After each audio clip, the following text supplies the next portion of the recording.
नमस्ते दोस्तों, मैं जुगल किशोर मिश्रा आप सभी का अपने चैनल में हार्दिक स्वागत करता हूं। दोस्तों, आज के इस वीडियो में हम आपको बुद्ध देव के रत्न पन्ना के बारे में संपूर्ण जानकारी देंगे और आपको विश्वास दिलाते हैं कि यदि आपने मेरा ये वीडियो पूरा देखा तो आपको पन्ना रत्न से संबंधित किसी और वीडियो को देखने की ज़रूरत नहीं पड़ेगी। वीडियो शुरू करें उससे पहले मैं आप लोगों से एक रिक्वेस्ट करता हूं कि यदि अभी तक आपने मेरा चैनल सब्सक्राइब नहीं किया है तो प्लीज़ आप मेरे चैनल को सब्सक्राइब जरूर करिए।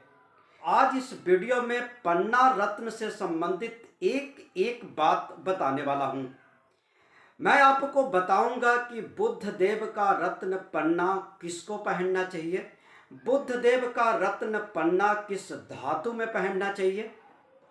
इसके अलावा बुद्ध देव का रत्न पन्ना को हम अभिमंत्रित कैसे करते हैं, पन्ना और किन किन स्टोन के साथ पहना जा सकता है। सबसे पहले मैं आपको संक्षिप्त विवरण देता हूं कि बुद्ध देव का पन्ना क्यों पहना जाता है। दोस्तों, ज्योतिष में बुद्ध देव को एक शुभ ग्रह माना जाता है। अगर किसी के जन्म कुंडली में बुद्ध देव शुभ की स्थिति में हो, कारक ग्रह हो और वो इंसान यदि पन्ना धारण करता है तो उसे जीवन में बड़ी ऊंचाई मिलती है। बुद्ध देव को बुद्धि का कारक माना जाता है, यानी बुद्धि के देवता माने जाते हैं। बुद्ध देव एक कुमार ग्रह हैं और बहुत ही सुंदर ग्रह के रूप में उन्हें ज्योतिष में जाना जाता है। एक बात और विशेष रूप से मैं आपको बताऊंगा कि बुद्ध देव 90% कुंडली में अस्त की अवस्था में रहते हैं। उसका कारण यह है कि बुद्ध देव और सूर्य देव के चलने की जो गति है वो सौर मंडल में लगभग सामान्य है। इसलिए सूर्य देव बुद्ध देव को लगभग अस्त ही कर देते हैं। हालांकि बहुत सारी कुंडलियों में यानी 10% कुंडली में बुद्ध देव अस्त भी नहीं रहते। आज मैं आपको एक एक लग्न के हिसाब से बताऊंगा और समझाऊंगा कि बुद्ध देव का रत्न किस किस लग्न वालों को पहनना चाहिए। उससे पहले मैं एक चीज और बता दूंगा आपको कि यदि आप राशि के अनुसार अपना रत्न का चयन करते हैं तो ये पद्धति बिल्कुल गलत है। जन्म कुंडली के विश्लेषण के बिना कभी भी किसी रत्न का चुनाव ना करें। चलिए मैं आपको एक एक लग्न के अनुसार बुद्ध देव की परिस्थिति बताता हूं और आपको बताता हूं कि आपको पन्ना पहनना चाहिए या नहीं पहनना चाहिए। सबसे पहले हम शुरू करते हैं मेष लग्न की कुंडली से। दोस्तों, ये जो आपके सामने जो मैंने ये होरोस्कोप बनाया हुआ है ये मेष लग्न की कुंडली है। अब इस मेष लग्न की कुंडली में बुद्ध देव को 2 घर मिले हैं। आप खुद देखें, एक उनको तृतीय भाव मिला हुआ है और एक उनको छठा भाव मिला हुआ है। अब मेष लग्न की कुंडली में चूंकि बुद्ध देव को छठा हाउस मिला हुआ है और जन्म कुंडली में छठे हाउस को एक खराब घर के रूप में जाना जाता है, इसलिए मेष लग्न की कुंडली वालों को बुद्ध देव का रत्न कभी भी नहीं पहनना चाहिए। दूसरा है वृषभ लग्न। अब जैसा कि आप देख पा रहे हैं कि वृषभ लग्न की कुंडली में बुद्ध देव को जो 2 हाउस मिला है, एक द्वितीय हाउस मिला और एक इनको पंचम हाउस मिला हुआ है।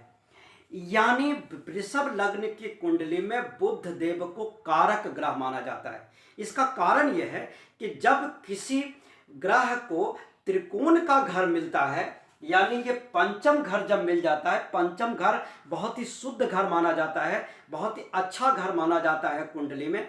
और यदि कोई ग्रह त्रिकोण का स्वामी हो, भले ही उसे एक खराब घर मिल गया हो, तो वो जन्म कुंडली में कारक हो जाता है। तो यहाँ पे बुद्ध देव, हालांकि इस वृषभ लग्न में कई लोग ये कहेंगे कि बुद्ध देव को तो मार्केस का भी घर मिला हुआ है, लेकिन हम यहाँ पे मार्केस को कंसीडर ना करते हुए ये इनको जो पंचम भाव मिला है इसको देखेंगे। ये त्रिकोण की एक घर इनको मिल गया, इसलिए वृषभ लग्न की कुंडली वाले बहुत आसानी से बुद्ध देव का रत्न पन्ना धारण कर सकते हैं। मित्रों, जैसा कि आप देख रहे हैं कि मिथुन लग्न की कुंडली मैंने बनाई है। इस मिथुन लग्न की कुंडली में लग्नेश ही बुद्ध देव हैं। लग्नेश का मतलब होता है हमारे शरीर, हमारी पर्सनालिटी के मालिक। अगर पर्सनालिटी के मालिक को पावर दिया जाए तो हम क्या नहीं कर सकते हैं। हमारी पर्सनालिटी में यह जीव निखार आ जाएगी, बहुत अच्छा वाइब्रेशन आएगा। इसलिए मिथुन लग्न की कुंडली में तो आंख बंद करके बुध देव का रत्न पन्ना पहना जा सकता है। पन्ना कहाँ कहाँ नहीं पहनना है वो भी मैं आपको आगे बताने वाला हूँ, लेकिन आप पहले ये समझें कि किस किस लग्न के लोगों को पन्ना पहनना चाहिए या नहीं पहनना चाहिए।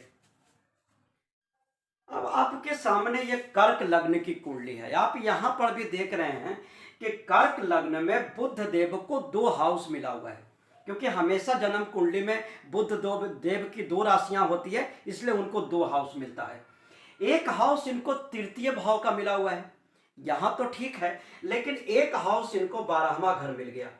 तो ये 12वां घर मिलने की वजह से कर्क लग्न की कुंडली में बुध देव कारक ग्रह नहीं माने जाएंगे, इसलिए कर्क लग्न के लोगों को भी पन्ना रत्न धारण बिल्कुल भी नहीं करना चाहिए।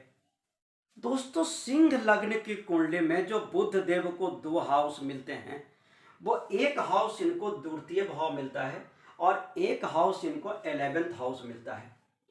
सिंह लग्न की कुंडली में बुध देव द्वितीय होने की वजह से मारक ग्रह कहलाते हैं। उनको कोई त्रिकोण का घर मिला हुआ नहीं है, इसलिए सिंह लग्न की कुंडली में भी कहीं से कोई बुध देव का रत्न पन्ना पहनने की कोई गुंजाइश नहीं बनती है। दोस्तों, आपके सामने जो कुंडली है यह कन्या लग्न की कुंडली है। कन्या लग्न की कुंडली में बुध देव लग्न के मालिक माने जाते हैं और एक जो उनको दूसरा हाउस मिला हुआ है वो 10th हाउस यानी काम करने वाला हाउस मिला हुआ है। यानी बुध देव कन्या लग्न की कुंडली में कारक ग्रह माने जाएंगे। कई लोग ये सवाल उठाते हैं कि यहाँ पे तो केंद्र अधिपति दोष भी बन जाता है, लेकिन मैं आपको क्लियर करता चलूं कि बुध देव का जो केंद्र अधिपति दोष होता है वो ज़्यादा प्रभावी नहीं होता। कन्या लग्न की कुंडली में अगर बुध की स्थिति अच्छी है तो आप आराम से बुध देव का रत्न पन्ना धारण कर सकते हैं। यदि आपकी तुला लग्न की कुंडली है तो आप देखें यहाँ पे बुध देव को जो 2 हाउस मिला हुआ है, एक आपका 9वां भाव यानी त्रिकोण का घर मिला हुआ है, दूसरा उनको एक्सपेंस यानी व्यय का घर मिला हुआ है। तुला लग्न की कुंडली में भी बुध देव को कारक माना जाता है और यदि तुला लग्न की कुंडली में बुध देव अच्छी स्थिति में है तो आप बेझिझक बुध देव का रत्न पन्ना धारण कर सकते हैं। तो इसके साथ साथ 2 ऐसे लग्न हैं जिसमें पन्ना धारण करने की कोई संभावना नहीं बनती है, वो वृश्चिक लग्न और धनु लग्न। वृश्चिक लग्न 8 नंबर से शुरू होता है। आपकी अगर जन्म कुंडली 8 नंबर से शुरू हो रही है तो आपको पन्ना नहीं धारण करना चाहिए। यदि इस और यदि आपकी जन्म कुंडली 9 नंबर से शुरू होती है तो आपके लग्नेश चूंकि बृहस्पति बनेंगे और धनु लग्न की कुंडली में भी बुध देव को कारक नहीं माना जाता है, इसलिए धनु लग्न वालों को भी बुध देव का रत्न पन्ना धारण नहीं करना चाहिए। मकर लग्न में भी आप देखेंगे तो बुध देव को एक त्रिकोण का घर मिला हुआ है, 9वां भाव के स्वामी हैं, इसलिए मकर लग्न की कुंडली में बुध देव को कारक ग्रह माना जाता है। यदि आपकी जन्म कुंडली मकर लग्न की है यानी 10 नंबर से शुरू होती है तो आप बुध देव का रत्न पन्ना बहुत ही आसानी से धारण कर सकते हैं। यदि आपकी कुंभ लग्न की कुंडली है तब भी आप पन्ना धारण कर सकते हैं। उसका कारण क्या है कि यहाँ पे बुध देव को एक 5वां भाव मिला हुआ है जो त्रिकोण का स्वामी है। यदि कोई प्लैनेट त्रिकोण का स्वामी होता है तो वो होरोस्कोप में कारक ग्रह माना जाता है, इसलिए यदि आपकी कुंभ लग्न की कुंडली है तो आप पन्ना बहुत बेझिझक आराम से पहन सकते हैं। इसके अलावा एक और लग्न बचता है मीन लग्न। अब मीन लग्न की कुंडली में भी बुध देव को कारक नहीं माना जाता है, इसलिए यदि आपका मीन लग्न है यानी जन्म कुंडली आपका 12 नंबर से शुरू हुआ है तो आपको पन्ना धारण नहीं करना चाहिए। ये मैंने एक एक लग्न को लेकर के आपको बताया कि किस लग्न वालों को पन्ना धारण करना चाहिए और नहीं करना चाहिए।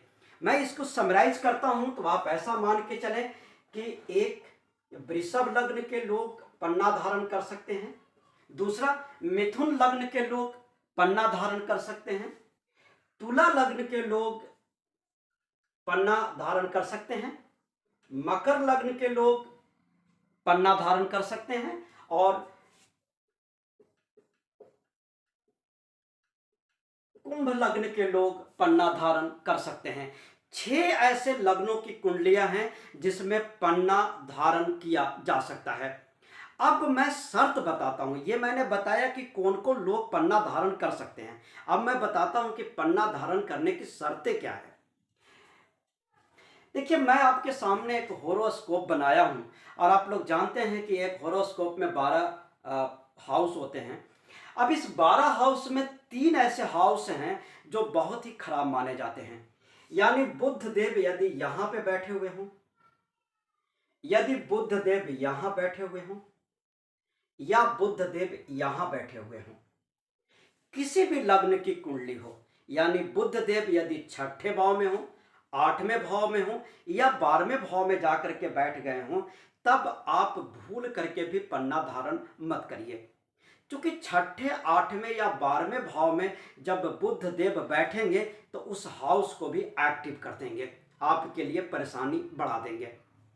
इसके साथ साथ यदि मान लीजिए बुध देव आपकी कुंडली में नीच की राशि में बैठ गए हों, नीच के राशि का मतलब होता है कि कोई भी प्लैनेट एक राशि में उच्च का होता है और किसी एक राशि में नीच का होता है। अब बुध देव की जो उच्च की राशि है वो अपनी स्वयं की होती है और नीच की जो राशि होती है वो मीन राशि होती है। अब मान लीजिए जन्म कुंडली के किसी भी हाउस में बुध देव जहां पे 12 लिखा हुआ है, अब मान लीजिए कि जन्म कुंडली के किसी भी हाउस में 12 नंबर लिखा हुआ है और वहां पे बुध देव बैठे हुए हैं, तो आप भूल करके भी पन्ना धारण मत कीजिए।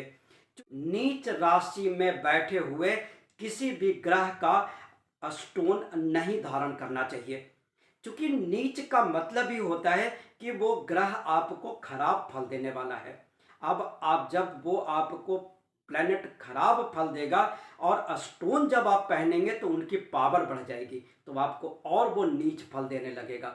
इसलिए मेरी आप लोगों से विनती है कि जब भी बुध देव आपकी जन्म कुंडली में कहीं पर भी नीच की राशि में बैठे हों तो आप पन्ना भूल करके भी ना पहनिए।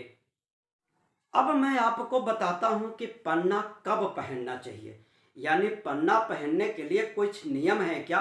जी हाँ, देखिए, बुध देव यदि आपके जन्म कुंडली के कारक ग्रह हों, पहला शर्त यह है कि बुध देव आपकी कुंडली में कारक होने चाहिए। कारक का मतलब अच्छा होता है। दूसरा कि बुध देव आपकी कुंडली में अच्छे घर में बैठे हुए हों। अच्छा घर का मतलब ये होता है कि मान लीजिए वो सेंटर में बैठ जाए, यहाँ बैठे हों, यहाँ बैठे हों, यहाँ बैठे हों, यहाँ बैठे हों, यहाँ बैठ जाए, यहाँ बैठ जाए, यहाँ बैठ जाए, या यहाँ बैठ जाए, या यहाँ बैठ जाए। ये सारे जो घर होते हैं, इन घरों में बैठे हुए बुध देव का रत्न आप धारण कर सकते हैं। जैसा मैंने पहले भी बताया कि ये 1, 2 और ये 3 इस घर में बैठे हुए बुध देव यदि रहेंगे तो आप पन्ना धारण बिल्कुल भी ना करिए। तीसरी शर्त है कि यदि आपके जन्म कुंडली में बुध देव का जो पावर है वो 0 डिग्री है, 0 से लेकर 2-3 डिग्री है, 6 डिग्री है, 8 डिग्री है, या वो 20 से लेकर के 28-30 डिग्री तक है, तब भी आपको पन्ना जरूर धारण करना चाहिए। यानी यदि डिग्री के हिसाब से देखें तो मान लीजिए बुध देव 0 डिग्री के हैं, 0 से 10 डिग्री तक हैं, या फिर वो 20 डिग्री से लेकर 25 डिग्री तक हैं, 25 डिग्री से लेकर 30 डिग्री तक हैं, तब आपको पन्ना जरूर पहनना चाहिए। क्योंकि कोई भी स्टोन पहनने से उस प्लैनेट की पावर बढ़ जाती है। यदि बुध देव 0 डिग्री के हैं तो उनमें पावर ही नहीं है, वो काम नहीं कर रहे हैं। एक और स्थिति मैं बताता हूं जिसमें आपको पन्ना जरूर धारण करना चाहिए, वो है अस्त की अवस्था। अब ये अस्त की अवस्था क्या होती है।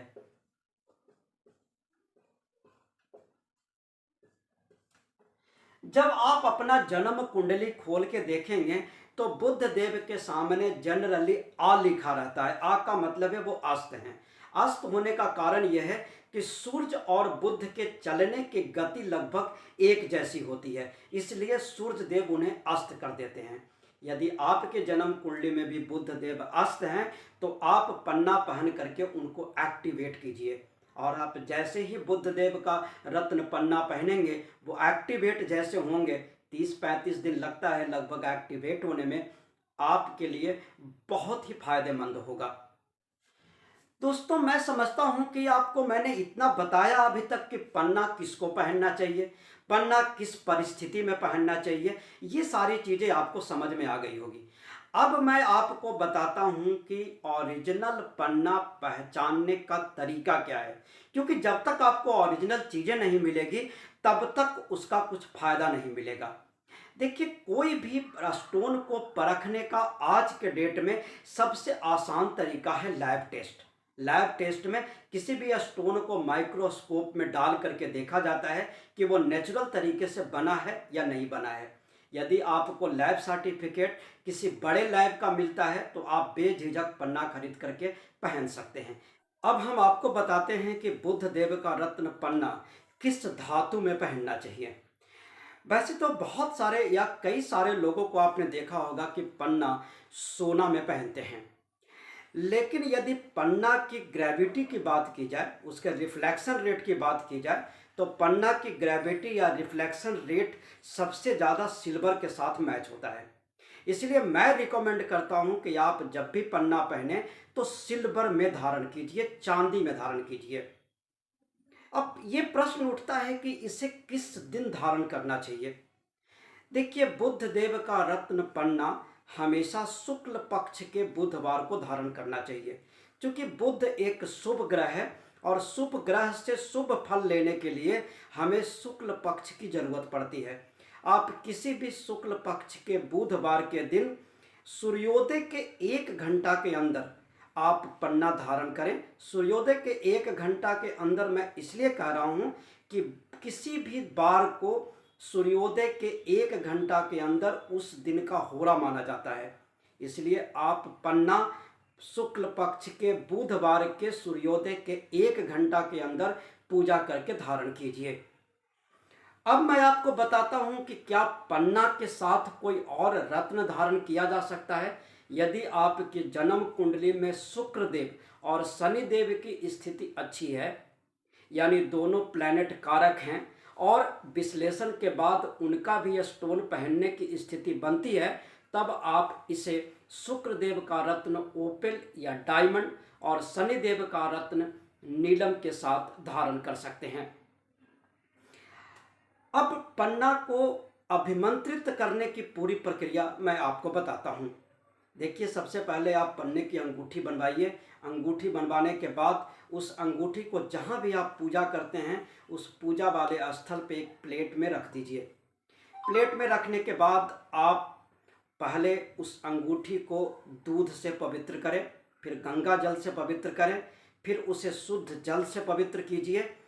शुद्ध जल से पवित्र करने के बाद उस पन्ने की अंगूठी पे आप अक्षत, जिसे चावल भी कहते हैं, रोली जो कुमकुम भी कहलाता है, वो लगाएं, फूल चढ़ाइए।